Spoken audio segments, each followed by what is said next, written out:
Hi friends, welcome back to biryani పొట్లం cooking channel. కేవలం 10 నిమిషాల్లో వేడివేడిగా దాల్ రోటీ అండి. ఎప్పుడు తినే బ్రేక్ఫాస్ట్ మీకు బోర్ కొట్టిందా? దోశ, ఇడ్లీ లేదా చపాతీ ఇలా చాలా రకాల టిఫిన్స్ తింటూ ఉంటాం. అలా బోర్ కొట్టినప్పుడు ఒక్కసారి నా స్టైల్లో మిస్ అవ్వకుండా ఇలా చేసేయండి. వీడియో స్కిప్ చేయకుండా చివరి వరకు చూడండి. ఫ్రెండ్స్ అండ్ ఫ్యామిలీకి షేర్ చేసేయండి.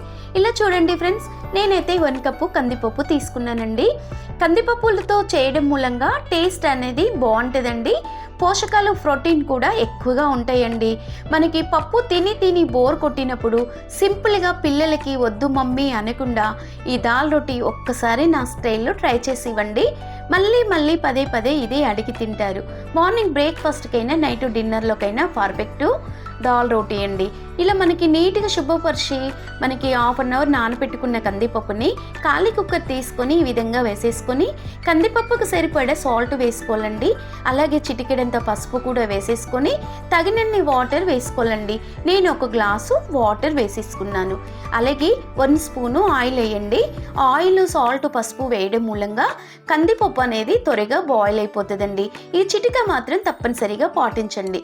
ఇలా 4 విజిల్స్ వచ్చే వరకు ఉంచామనుకో, అప్పుడు 4 విజిల్లో ఆ కందిపప్పు కాస్త కరిగిపోతుందండి.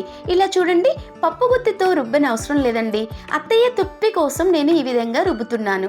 ఇలా చూడండి, కందిపప్పు ఈ విధంగా చక్కగా బాయిల్ అయిపోతుంది. ఇలా ఒక్కసారి గరిటెతో తిప్పేసుకున్న తర్వాత చూస్తున్నారు కదా, పేస్ట్ లాగా చక్కగా కరిగిపోయింది కందిపప్పు కాస్త. ఇలా మనకి చేతికి గరిసెలుగా ఉందా అని చూసుకొని పక్కకు పెట్టేసుకోవాలి. అలాగే 1 కాలు బౌల్ తీసుకొని 1 కప్పు నేనైతే పెద్ద కప్పుతో గోధుమ పిండి తీసుకున్నానండి. ఇలా మనకి 1 కప్పు గోధుమ పిండి తీసుకోవాలి. ఇంట్లో నెంబర్స్ని బట్టి మీరు కావాలి అనుకుంటే 2 లేదా 3 రోటీస్ ఈజీగా తినేస్తాం అనుకున్న వాళ్ళు కాస్త గోధుమ పిండి అనేది ఎక్కువ వేసుకోండి. పప్పు కూడా కాస్త బాయిల్ ఎక్కువ చేసుకోండి. ఇలా మనకి ఆ పెద్ద కప్పు గోధుమ పిండిలో 1 కప్పు కందిపప్పు బాయిల్ చేసినది ఈ విధంగా మిశ్రయాన్ని వేసుకొని 2 గ్రీన్ చిల్లీ సన్నగా తరిగి పెట్టింది వేసుకోవాలి. అలాగే 1 కట్ట మనము కొత్తిమీర కూడా నీట్గా శుభ్రంగా కడిగి సన్నగా తురిమి వేసుకోవాలండి.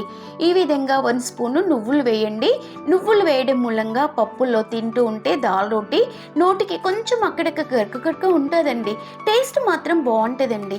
ఇలా రుచికి సరిపడా మనకి సాల్ట్ వేసేసుకొని 1 స్పూన్ జీలకర్ర కూడా వేసుకొని స్పూన్తో వేడిగా ఉంటుంది కనుక 2-3 సార్లు ఇలా తిప్పేసుకోండి. ఆ పప్పు కాస్త పిండిలో కలిసిపోతుందండి. ఇలా చూడండి, మనకి చేయితో పిండి ఇలా తీసుకున్నప్పుడు వేడిగా లేదు అనుకున్నప్పుడు చక్కగా చేయితో ఇలా కలిపేసుకోండి. మనకి దాల్ రోటీ అనేది సింపుల్ అండి. కేవలం 10 నిమిషాల్లో బ్యాచిలర్స్ అయినా, వంటగా కొత్తగా రెసిపీస్ నేర్చుకునే వాళ్ళైనా సింపుల్గా ఇలా చేసేసేయండి. తగినన్ని వాటర్ వేసుకోండి. లూజుగా ఉంటే మనకి దాల్ రోటీ అనేది పర్ఫెక్ట్గా రాదు. ఇలా చూడండి, మనకి కొన్ని వాటర్ వేసేసుకోండి. ఎక్కువ వాటర్ కూడా పట్టవండి. 1 చుక్క వాటర్ చేతిలో వేసుకోండి. డైరెక్ట్ అలా వేయకూడదండి, పిండి అనేది లూజుగా అవుతుంది. చేయితో బెల్లం కొద్దీ బాగా నొక్కి ఈ విధంగా కలుపుకోవాలండి. అప్పుడు కానీ దాల్ రోటీ స్మూత్గా స్పాంజ్ లాగా వచ్చేస్తుంది. డే మొత్తం కూడా గట్టిపడకుండా 24 గంటలైనా సరేనండి మెత్తగా ఉంటుంది. 10-15 నిమిషాలు మనము కలిపిన దాల్ పిండిని పక్కకు పెట్టేసుకోవాలి. ఆ తర్వాత తీసుకొని 2 చుక్కల ఆయిల్ చేతికి అద్దుకొని ఒక్కొక్క మనకి పిండి ముద్ద కావలసినంత రోటీకి ఈ విధంగా తీసేసుకోండి. ఇలా తీసేసుకోవడం మూలంగా మనకి ఈజీగా చేసుకోవచ్చండి. ఇలా చూడండి, ఒక్కొక్క రోటీ ఈ విధంగా మనకి పిండి ముద్ద అనేది ఈ విధంగా నేలకేసి ప్రెస్ చేసినా మనకి గట్టుపైన చక్కగా వచ్చేస్తుంది. ఇలా ఒక్కొక్క ముద్ద చేసుకొని ఆ పిండి ముద్దలని పక్కకు పెట్టుకోండి. కాస్త మనము 1 కప్పులో పొడిపిండి తీసుకొని ఆ పొడిపిండిలో వెనుక వైపు ముందు వైపు ముంచేసుకొని ఈ విధంగా మనకి చపాతీ కర్రతో ఒత్తుకోవాలండి. చూస్తున్నారు కదా, కాస్త పొడిపిండి ఎక్కువ వేసుకోకుండా ఆ కొంచెం చల్లుకుంటూ ఒక్కొక్క రోటీని ఈ విధంగా చేసుకోండి. మనము చపాతీ ఒత్తేటప్పుడు ఒక్కొక్కసారి చేయితో ఇలా తిప్పేసుకోండి. ఎందుకంటే గట్టుకు అత్తుకోకుండా, పీటకు అత్తుకోకుండా ఈజీగా వచ్చేస్తుంది. మనకి ఒక్కొక్క రోటీ చేసుకొని దాల్ రోటీ అనేది పక్కకు పెట్టేసుకోండి, లేదా ప్లేట్లో పెట్టేసుకోండి. ఈజీగా 10 నిమిషాల్లో చేసుకొని తిన్నామనుకో, ఇంటిల్లి పాదలమండి. పోషకాలు, ప్రోటీన్, ఎంతో ఆరోగ్యకరమైన రెసిపీ ఈజీగా చేసుకోవచ్చు. స్టవ్ వెలిగించుకొని 1 ప్యాన్ పెట్టేసుకొని అది కాస్త వేడైన తర్వాత ఒక్కొక్క దాలి రోటీని ఈ విధంగా కాల్చుకోవాలి. వేసుకోవాలండి.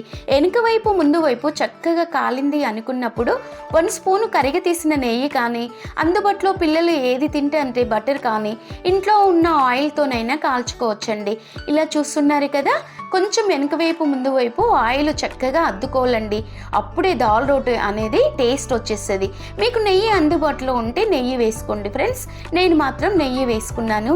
ఈ నోతి దాల్ రోటీ తింటే అబ్బబ్బబ్బబ్బా ఆ రుచి మళ్ళీ మళ్ళీ వెనుకకు చూడనక్కర్లేదండి. ముందు పెట్టేసుకొని గబా గబా చేసేసుకొని తిన్నంత టేస్టీగా ఉంటుంది. ఎలాంటి కర్రీస్ కూడా చట్నీస్ కూడా అవసరం లేదండి. పిల్లలకి ఇలాగే ఇచ్చినే చాలు. ఎందుకంటే మనము నేతితో చుక్కతో కాలుస్తున్నాం కనుక ఈ రోటీ భలే రుచిగా ఉంటుంది. పిల్లలు కూడా లంచ్ బాక్స్లోకి ఇది పెట్టామనుకో, ఎలాంటి కర్రీ లేకుండా చక్కగా ఇంత నెయ్యి రుద్ది పెడితే చక్కగా అదే రోటీని తింటారు. పిల్లలకి ఇలాంటి రోటీస్ అప్పుడప్పుడు పెద్దలకైనా మనకి ఇలా ఈ విధంగా చేసుకొని తిన్నామనుకో సూపర్ టేస్ట్ ఫ్రెండ్స్. మీరు ట్రై చేయండి, ఎలా వచ్చిందో టేస్ట్ కామెంట్ చేయండి.